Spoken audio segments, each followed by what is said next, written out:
Guys, তোমরা নিশ্চয়ই আজকে থাম্বনেল দেখে বুঝেই গেছো ভিডিওটা আজকে কী হতে চলেছে। তো বেশি কথা না বলে তো তোমরা ভিডিওটা দেখতে থাকো। আর তোমরা যারা আমার চ্যানেলে এখন নতুন আছো তারা প্লিজ সাবস্ক্রাইব করে দিও, কারণ 100 সাবস্ক্রাইব হতে আর কিছুটা বাকি আছে। তো প্লিজ প্লিজ প্লিজ যাও, তোমরা তাড়াতাড়ি করে গিয়ে সাবস্ক্রাইব করে দাও আর ভিডিওটা দেখতে থাকো। এখানে ডাব নিচ্ছে দিদি।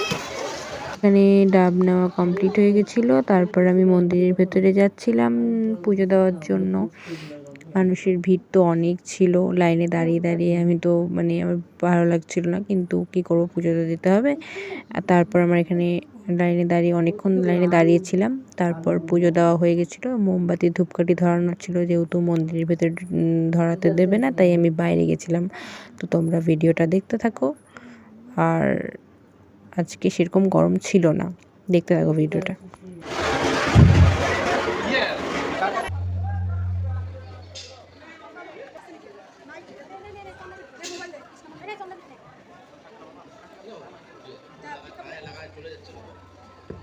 লাগাবো কেমন করে? তারপর আমার আর বুনুর এখানে ধূপকাঠি মোমবাতি ধরানো হয়ে গেছিলো। অনেক মানুষই ধরিয়েছিল, তাই আর জায়গা ছিল না। তো যাই হোক, তারপরে একটা জায়গা খুঁজে আমি ধূপকাঠি মোমবাতিটা লাগালাম। তারপর আমাকে বাড়িতেও যেতে হতো, কারণ প্রসাদটা রেখে তারপরে আমাকে লাইনে দাঁড়াতে হবে। প্রসাদটা নিয়ে তো লাইনে দাঁড়াতে পারবো না, তাই আমি বাড়িতে যাচ্ছিলাম। তো আর প্রত্যেক বছর যেরকম লোকনাথ পূজাতে যেরকম গরম থাকে, সেরকমের তুলনায় আজকে একটু যথেষ্ট কম ছিল। ওয়েদারটা খুব ভালো ছিল, ওই জন্য আরও ভালো লাগছিল। আমরা এখন বাড়িতে যাচ্ছি, কারণ ডাবগুলো তো রাখতে হবে। তো যাচ্ছি, তোমরা দেখো। তো এসে আবার খিচুড়ি নেব। আমার বাড়িতে প্রসাদ রাখাটা হয়ে গেছিলো। তারপর আমি মন্দিরের দিকে যাচ্ছিলাম। এখন গিয়ে আমি লাইনে দাঁড়াবো। খিচুড়ির লাইন তো বিশাল হয়, জানোই তোমরা। আজকে সেরকম গরম ছিল না, কিন্তু রোদের তাপ ছিল ভালোই। খুব রোদের তাপ, শোনা যাচ্ছে না, জানি না কতটা শোনা যাচ্ছে। ভীষণ রোদের তাপ, আর আজকে খুব গরম পড়েছে। এখন আমরা লাইনের দিকে যাচ্ছি, তোমরা দেখতে থাকো ভিডিওটা। আমি এখানে লাইনে এসে দেখলাম যে এত লাইনের ভিড় ছিল, প্রায় আধা ঘন্টা পৌনে 1 ঘন্টা আমরা লাইনে দাঁড়িয়েছিলাম। অনেকটাক্ষণ লাইনে দাঁড়ানোর পর আর তার মধ্যে তো রোদের তাপও ছিল। এত লাইনে তার মধ্যে দাঁড়িয়ে খুব গরম লাগছিল।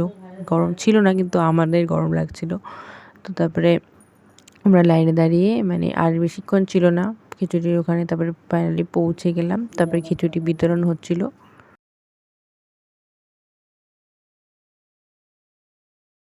খিচুড়ি নেওয়া হয়ে গেছিলো। তারপরে আমি বাড়িতে এসে খেতে বসে পড়েছিলাম, খুব খিদে পেয়ে গেছিলো। হ্যালো গাইস, এইমাত্র লাইন খিচুড়ি নিয়ে আসলাম। এখন আমরা খেতে বসেছি, খাওয়া দাওয়া কমপ্লিট করে তবে তোমাদের সাথে কথা বলছি।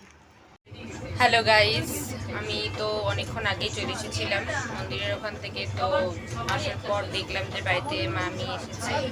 তো তারপরে মামির জন্য চা করছিলাম। তো তোমরা দেখতে থাকো ভিডিওটা। আর ভিডিওটা ভালো লাগলে প্লিজ একটা করে লাইক করে দিও। অবশ্যই অবশ্যই অবশ্যই করে একটা লাইক করবে, কারণ তোমরা ভিডিও দেখো কিন্তু লাইক করো না। তোমরা লাইক করে দিও আর ভিডিওটা দেখতে থাকো, ঠিক আছে? এখানে আমি জল বসিয়ে দিয়েছি, চায়ের জল গরম হচ্ছে। এখানে এখন দুধ দিয়ে দিয়েছি, এখানে আমি চা পাতাটা দিয়ে দিয়েছি, চিনিটাও সঙ্গে দিয়ে দিয়েছি। দেখো আমার এখানে চা বানানো হয়ে গেছে।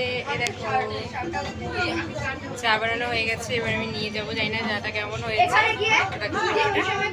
আমার তো চা খেতে ভীষণ ভালো লাগে, আশা করি তোমাদেরও ভালো লাগবে, কারণ চা হচ্ছে সবার প্রিয় একটি খাবার। কার কার ভালো লাগে চা খেতে, কমেন্ট করে জানিও।